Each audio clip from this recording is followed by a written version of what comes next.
గారు, మీరు ఇటు కేసీఆర్ గారికి బాగా సుపరిచితులు, ఆయన ఆంతరంగిక సలహాదారులుగా ఉన్నటువంటి వ్యక్తి. ఇటు కాంగ్రెస్ పార్టీలో కూడా సీనియర్గా నాయకుడిగా వ్యవహరించారు. ఇక్కడ ఉన్నటువంటి రేవంత్ రెడ్డి గారు కూడా మంచి ఉన్నటువంటి వాళ్ళు. సరే, ఈ మధ్య కాలంలో మీరు మారారు పార్టీ నుంచి, అది కొన్ని కారణాలు ఉన్నాయి, అది మీరు అట్టయ్యారు దాని గురించి.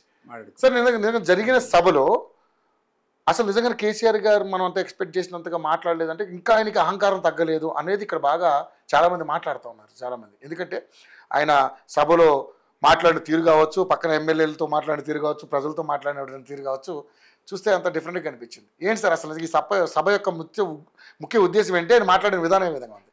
ఒకటి, మీరు అన్నట్టు కేసీఆర్ అనేవాడు ఒక అద్భుతమైన స్పీకర్, నో డౌట్, అందులో డౌట్ లేదు, అందులో డౌట్ లేదు. అట్లాంటిది డెఫినెట్లీ ఎక్స్పెక్టేషన్ ఉంటుంది. జర్నలిస్టులుగా మేమే ఎదురు చూసాం ఏం మాట్లాడతాడా అని. ఎక్స్పెక్టేషన్ అనేది ప్రజల దగ్గర నుంచి, మీడియా దగ్గర నుంచి. నిజానికి ఈవెన్ కాంగ్రెస్ వాళ్ళు కూడా ఎక్స్పెక్ట్ చేసి ఉండొచ్చు ఏమి ఎక్కడ ఫైరింగ్ అవుద్దు అని.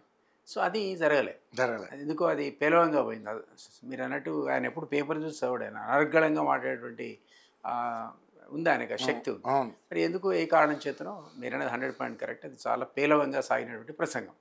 నెంబర్ 1.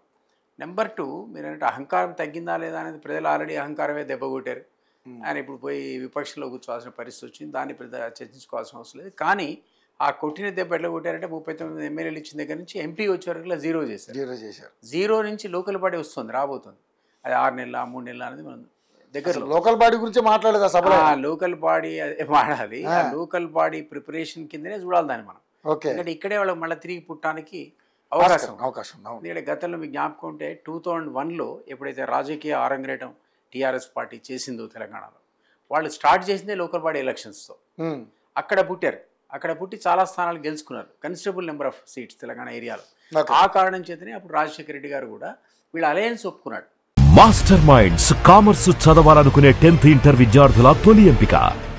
అరే వీళ్ళు ఉన్నారు తెలంగాణలో, కనపడుతున్నారు. కాబట్టి ఇప్పుడు కూడా మళ్ళీ తిరిగి వాళ్ళు ఏమంటారు, తిరిగి లైఫ్ రావాలంటే ఆ పార్టీకి ఇప్పుడే డెడ్ అయిపోయింది. అది జీరో అయిపోయిన తర్వాత డెడ్ అయింది.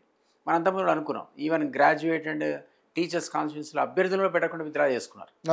ఏ కారణం అనేది మనకు తెలియదు. సో వాళ్ళకి రిలీజ్ అయ్యారు, మనకు తగ్గింది, అప్పుడున్న వేవ్ లేదని. ఆ సందర్భంలో వచ్చేటువంటిది ఇప్పుడు మీటింగ్ కాబట్టి హై ఎక్స్పెక్టేషన్స్ మనందరికి కూడా ఉన్నాయి. మనం కూడా అనుకున్నాం లక్షలాదిగా వస్తారని. రాలే. మీకు నాకు తెలిసి 2 లక్షల మించి రారు. ఎందుకంటే 1,00,000 కుర్చీలు వేశారు. 1,00,000 కుర్చీలు వేయడం అంటే ఇట్లా చూస్తే మనకు 10 లక్షల మంది ఉన్నట్టు కనిపిస్తుంది. అవి నిండంగా ఇంకో 50,000 మంది బయట కనబడుతున్నారు. కాదు, ఎక్కువ మీకు 2 lakhs మించి రాలేదు. వాళ్ళు 10 లక్షలు. ఒకప్పుడు వరంగల్ 5 లక్షలు కూడా వచ్చి ఇంపాసిబుల్. 2 lakhs, 1 lakh చైర్స్ అండి. ఆ చైర్సే ఇటువంటి దూరం వేసుకున్నారు, కూర్చున్నారు. కొన్ని ఖాళీలున్నాయి. అది నిండినాయి అనుకున్నా 1 lakh + 1 lakh బయట ఉంటే 2 lakhs నుంచి ఎట్టి బస్సులు లేరు. అది మనం ఎక్స్పెక్ట్ చేసేది కాదు. ఒకప్పుడు వరంగల్ సభలో 20 లక్షల మంది ఆయన మీటింగ్ పెట్టినప్పుడు 20 కాదు 10 అయితే గ్యారెంటీ వచ్చారు. నేనే అప్పుడు ఆ రోజుల్లో వరంగల్ చూసేది ఎక్కడ సందే లేదు. ఊరు నిండిపోయింది అక్కడ చుట్టుపక్కల కూడా.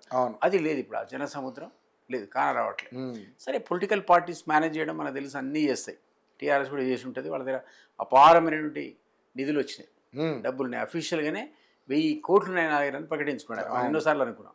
సో అందులో 1600 కోట్లు ఉన్నాయని అడిగారు. సో నేనంటే అందులో 500 కోట్లు పడేస్తే కూడా ఈ మాత్రం సభకు ఆ పార్టీ ఖర్చు చేయడంలో ఆశ్చర్యం అనేది లేదు.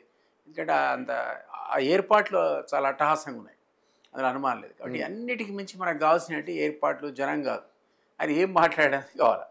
అది ఎందుకో ఆ ఫైర్ మిస్సింగ్. కేసీఆర్ స్పీచ్లో ఫైర్ లేదు. మీరు చూసిన కేసీఆర్ కాదు. నేను అసలు ఇంకో టీవీ దగ్గరే కూర్చున్నా. ఏం మాడతారు, డెఫినెట్లీ క్యూరియాసిటీ కదా, ఏం మాడతారు. కానీ ఆయన ఏమైనా కాంగ్రెస్ను కూడా అంతగా మనం ఆశించిన స్థాయిలో తిట్టలేదు ఒకటి. తర్వాత బీజేపీని అయితే అసలు తిట్టలేదు.